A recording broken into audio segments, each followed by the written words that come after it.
जोहार, नमस्कार बच्चों। एक बार फिर से आप सबों को आपके अपने YouTube channel geography with Raj sir भूगोल और प्रतियोगिता परीक्षा में फिर से स्वागत है।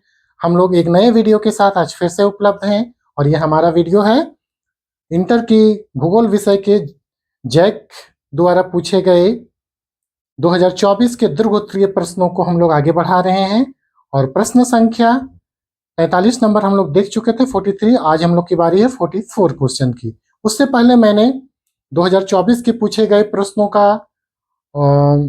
एमसीक्यू क्वेश्चंस के आंसर के साथ में video, very short question answer का वीडियो और शॉर्ट आंसर क्वेश्चन का वीडियो मैं अपलोड कर चुका हूं। अगर आप नहीं देखे होंगे इन वीडियो को तो मैं डिस्क्रिप्शन बॉक्स में इन सभी वीडियोस का लिंक दे रहा हूं क्लास का। आप सारे उसको देख लेंगे, बहुत उपयोगी होंगे आपके लिए। और अगर आप इंटर के बच्चे हैं तो चैनल में बने रहें, चैनल को जरूर सब्सक्राइब कर लें, दोस्तों में शेयर करें और वीडियो को लाइक जरूर करेंगे। तो हम लोग शुरुआत करते हैं आज की इस वीडियो को और लेते हैं दीर्घोत्तरीय प्रश्न का प्रश्न संख्या 44 को। आइए हम लोग प्रश्नों को देखते हैं। परीक्षा इंटरमीडिएट 2024 का भूगोल विषय में हम लोग देख रहे हैं दीर्घोत्तरीय प्रश्नों को। 43 नंबर क्वेश्चन तक हम लोग देख चुके थे पिछला वीडियो में।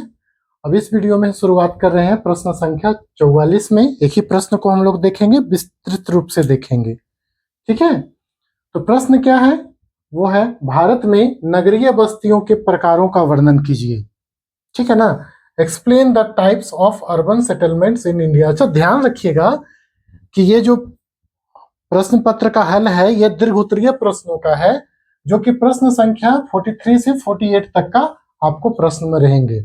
43 हम लोग देख चुके हैं, 44 क्वेश्चन को देख रहे हैं। एक क्वेश्चन 5 नंबर का रहेगा, 4 क्वेश्चन इसमें जवाब देने हैं 8 में से, तो टोटल 20 अंक के रहेंगे। अब आइए प्रश्नों को बात करते हैं हम लोग। तो बच्चों सबसे पहले हम लोग इस क्वेश्चन को समझते हैं। इस क्वेश्चन में जैसा कि प्रश्न पूछा जा रहा है, अगर हम लोग एनसीईआरटी बुक को फॉलो करें, ये प्रश्न लिया गया है आपके 12th क्लास के सेकेंड बुक से, लोक और अर्थव्यवस्था से, भूगोल के तहत।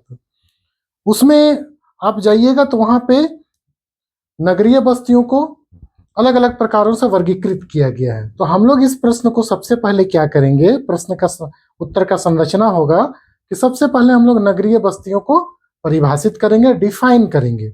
तत्पश्चात हम लोग एक आधार बनाएंगे कि किन आधारों पर नगरों का वर्गीकरण किया जाता है, और उस आधार पर हम लोग आगे बढ़ेंगे। तो मुख्यतः 2 आधारों पर किया जाता है। विभिन्न युगों में जो नगरीय बस्तियां भारत में विकसित हुए हैं, उन युगों में हम लोग बांटेंगे, जैसे कि प्राचीन नगर, मध्यकालीन नगर और आधुनिक नगर। एक आधार ये हो गया। दूसरा आधार होगा हमारा फंक्शनल एक्टिविटीज के आधार पर नगरों का वर्गीकरण, प्रकार्यात्मक वर्गीकरण। यानी किसी नगर में अगर गैर कृषि कार्य होते हैं तो उसी को हम लोग नगर कहते हैं, लेकिन उसमें कौन से गैर कृषि कार्य होते हैं उन कार्यों के आधार पर हम लोग नगरों को बांटेंगे, जैसे औद्योगिक नगर, प्रशासनिक नगर, धार्मिक नगर, ये सारी चीजें होंगी। तो आइए हम लोग देखते हैं। सबसे पहले हम लोग डिफाइन करेंगे किसको, तो नगरीय बस्तियों को, कि नगरीय बस्तियां होती क्या है ना। तो वे मानव बस्तियां जहां नगर पालिका, निगम, छावनी बोर्ड का मतलब क्या होता है, तो कैंटोनमेंट बोर्ड, जहां पे कैंटोनमेंट बोर्ड हो।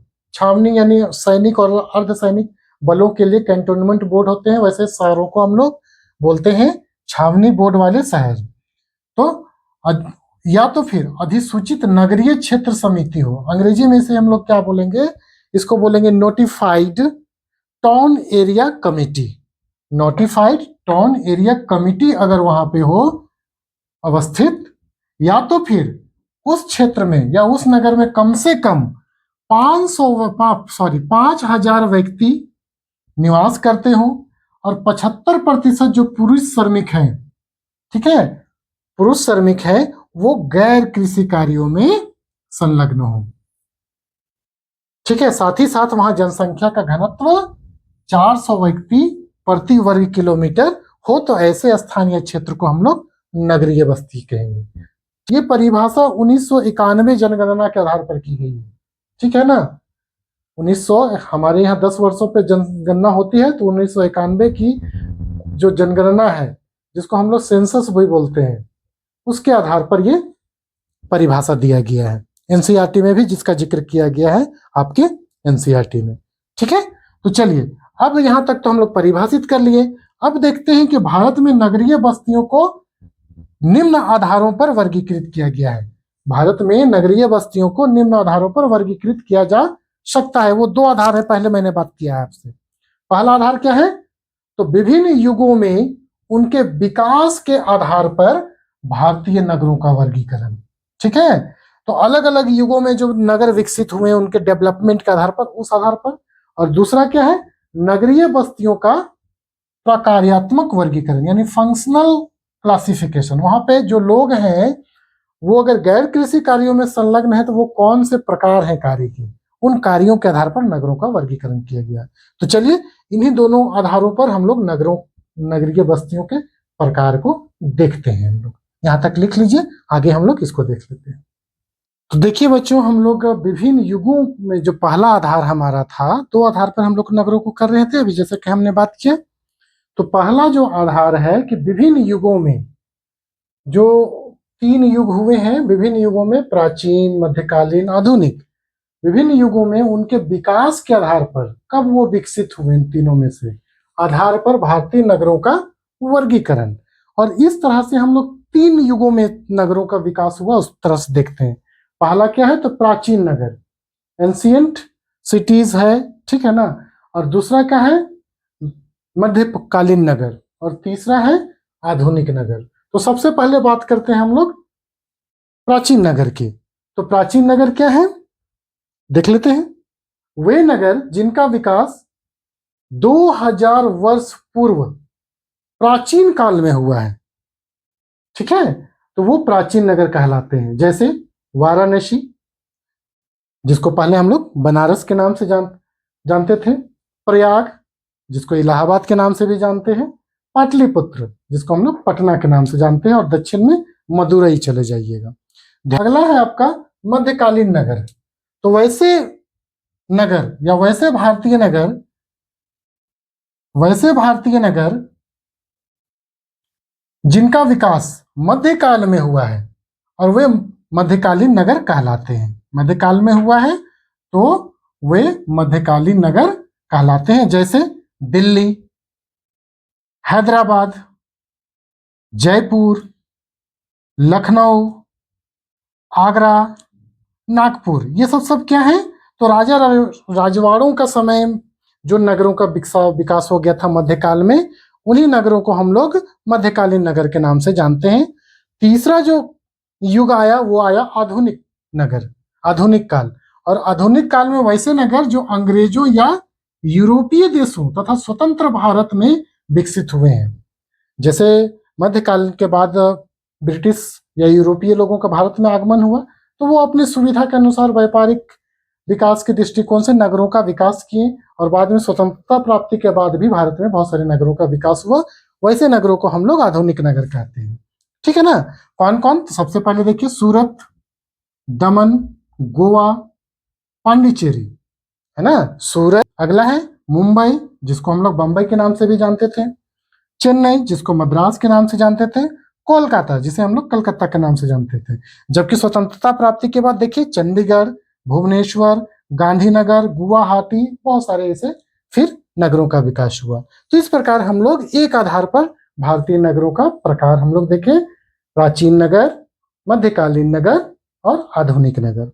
आप चाहे तो इस आधार पर एक भारत का मानचित्र आप लोग बना लें, और इंडेक्स में आप स्टार मार्क दे के दे सकते हैं प्राचीन नगर को, प्लस मार्क में दे सकते हैं मध्यकालीन नगर को, और सर्कल में वृत्त में एक शेप दे के आधुनिक नगर को इंडिकेशन कर सकते हैं, और मैप में उसको हम लोग दिखा सकते हैं। नीचे आप लिख देंगे चित्र में भारतीय नगर, ठीक है, चित्र में लिख देंगे भारतीय नगर। तो इस प्रकार से आपके मार्क्स बढ़ने की संभावनाएं रहेंगी। लोग देखते हैं दूसरे आधार पर, यानी फंक्शनल एक्टिविटीज के आधार पर भारतीय नगरों का वर्गीकरण, प्रकार्यात्मक वर्गीकरण देखते हैं। आइए उसको देखते हैं, इसको लिख लेंगे आप लोग। चलिए, तो देखिए बच्चों, दूसरा जो आधार है भारतीय नगरों के प्रकारों का वर्गीकरण करने का, वो है आपको नगरीय बस्तियों का प्रकार्यात्मक वर्गीकरण, functional classification of urban cities. ठीक है, तो जो भी नगर है वहां पे जाहिर सी बात है गैर कृषि कार्य ही होते होंगे, लेकिन किस प्रकार के गैर कृषि कार्य हैं उन आधारों पर नगरों का वर्गीकरण किया जा रहा है। ठीक है, पढ़ लेते हैं एक बार हम लोग, तो देख लेते हैं। प्रमुख अथवा विशेषीकृत प्रकारों के आधार पर भारतीय नगरों को मोटे तौर पर निम्न प्रकारों में वर्गीकृत किया जा सकता है। पहला देखते हैं हम लोग, प्रशासन शहर या नगर, यानी एडमिनिस्ट्रेटिव जो टाउन है या सिटीज है उनके बारे में बात की जा रही है। तो वैसे नगर, ठीक है, जहां पे उच्चतर क्रम के प्रशासनिक मुख्यालयों वाले शहरों को हम लोग प्रशासन नगर या प्रशासनिक नगर कहते हैं। मतलब कि वैसे नगर जहां पे प्रशासनिक कार्य किए जाते हैं उच्चतर रूप में।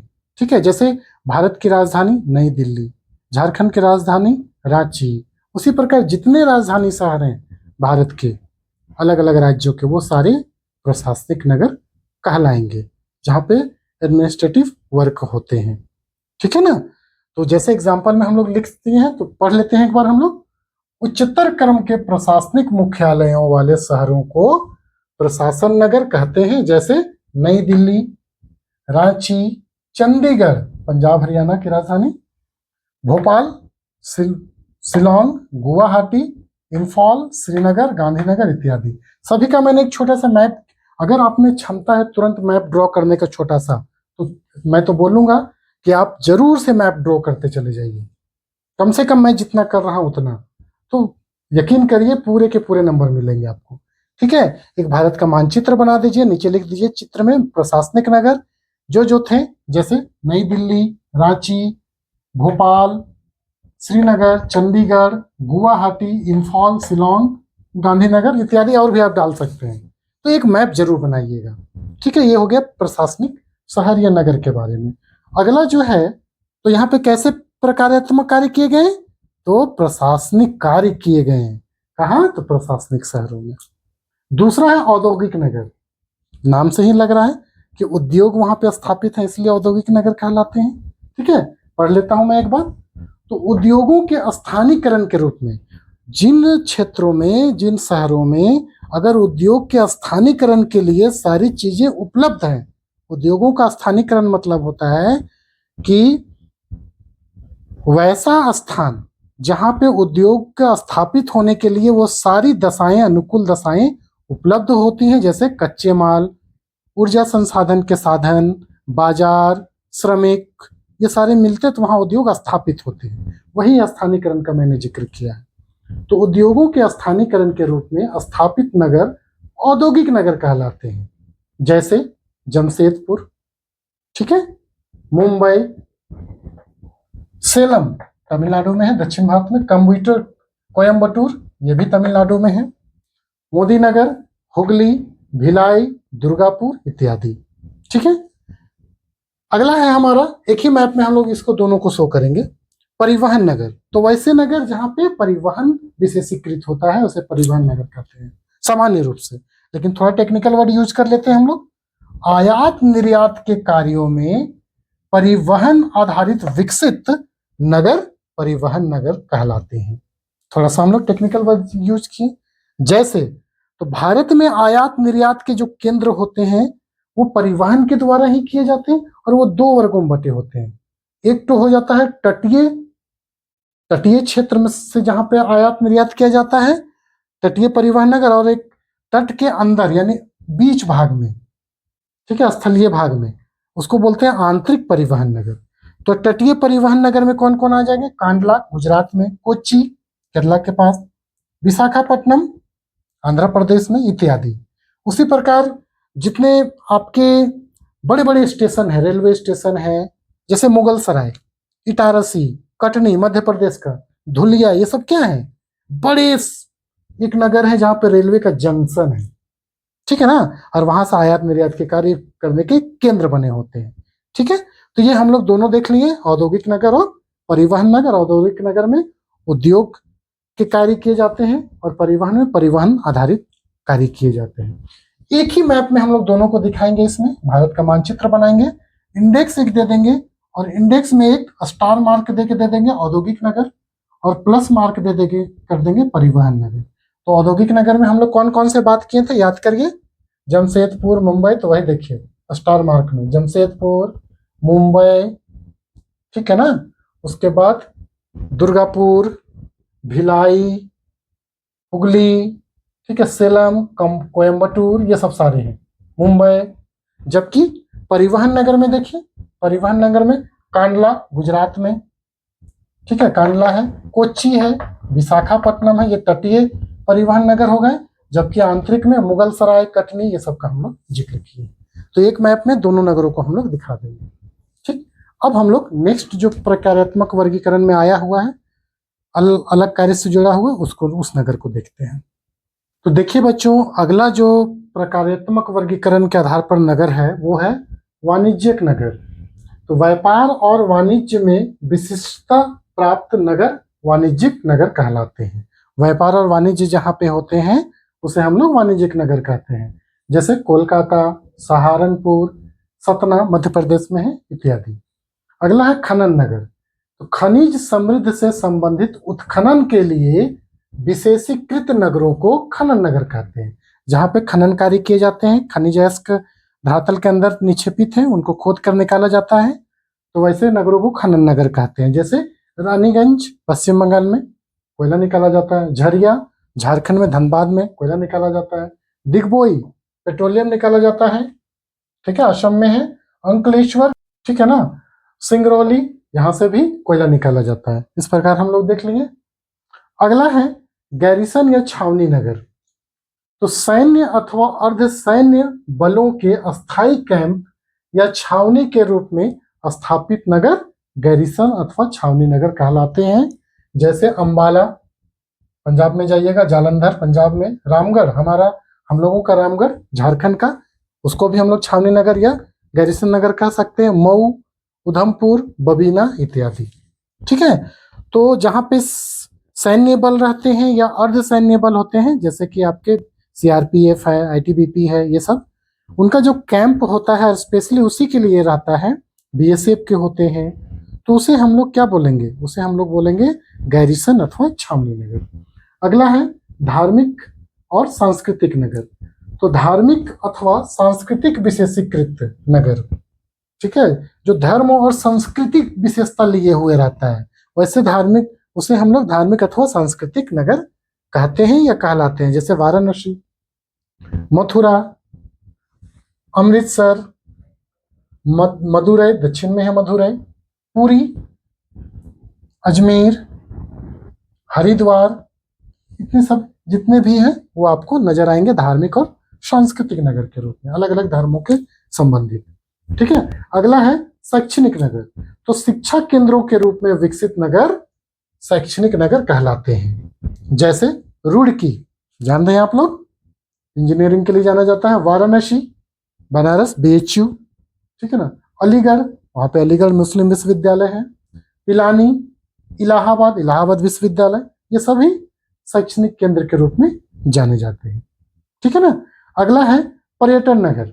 तो पर्यटन गंतव्य केंद्र के रूप में, जहां पे लोग पर्यटन के रूप में ही जाते हैं और उसको एक अपना गंतव्य बनाते हैं।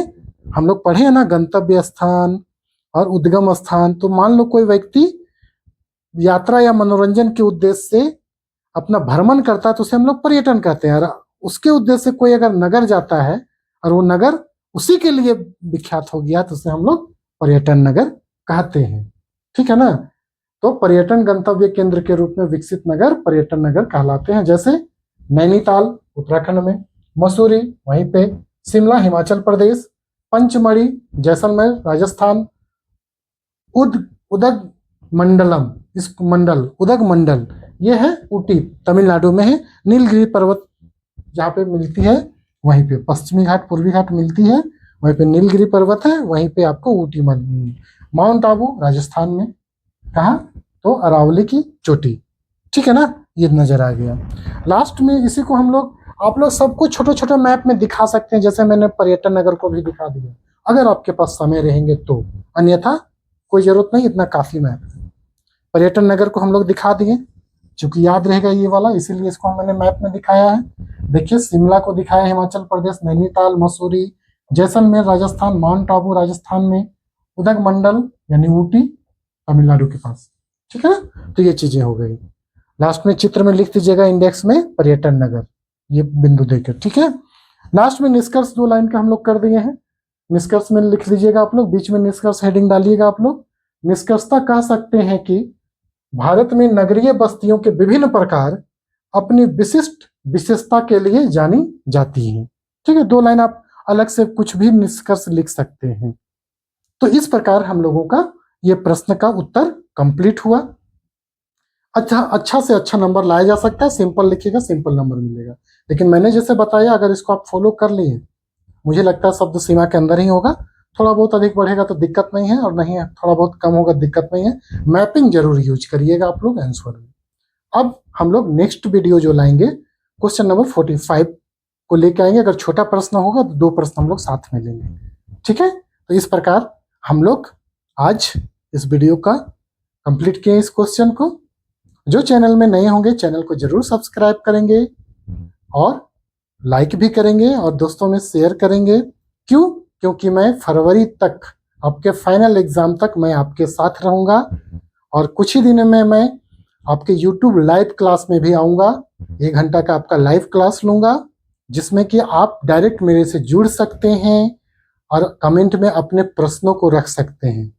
तो मैं देखता हूं कि कब मैं लाइव अपना सेशन चलाता हूं। तो जो बच्चे चैनल सब्सक्राइब नहीं किए हुए जरूर कर लीजिएगा, ताकि आपको, और बेल आइकन दबा लीजिए ताकि मैं अगर लाइव आऊं तो आपको नोटिफिकेशन मिल जाए और मेरी चैनल की सारी जानकारियां आपको मिलती रहें। तो सभी बच्चों को एक बार बहुत बहुत शुभकामनाएं आपकी तैयारी के लिए। आप लोग तैयारी करिए, तब आपका रिजल्ट अच्छा होगा। सभी को शुभकामनाओं के साथ मैं अपने वीडियो को यहीं पे समाप्त करता हूं, अपने क्लास को। धन्यवाद।